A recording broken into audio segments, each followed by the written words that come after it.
Hello, it's time for question of the month and we're going to be talking about the Market to Riverbank area here. Today's question in this video that we're going to be answering, what's with all the art in this area? They do have some really interesting concepts.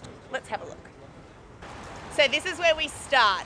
This one here is called the Golden Rhombohedron and it's by Jason Sims, who is a local artist who really likes to use, light and reflection to really show a different space or a different way of viewing the spaces around us. I like this one because the reflections play quite well. I also get asked a lot about the strings that you can see there. This is actually an art installation. You can see it lit up at night. There's not a lot of information about this one though. I just know that during the day you can't really see it in effect, but at night if you walk down here it's all lit up and it is quite lovely. The Market to Riverbank Precinct is an area in the west end of Adelaide that Adelaide City Council is really touting as a major thoroughfare for walkers across the city. So between the Adelaide Central Market and the Riverbank Precinct, these streets have been designed to be able to be regenerated, and as a result that's why we have all this art here.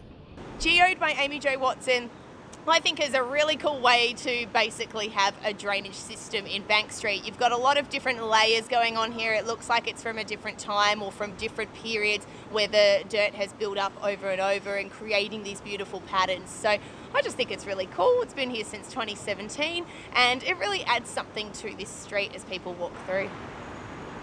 So I often get asked about this piece of work here too. And it's quite funny. I try and get people to guess what it is first.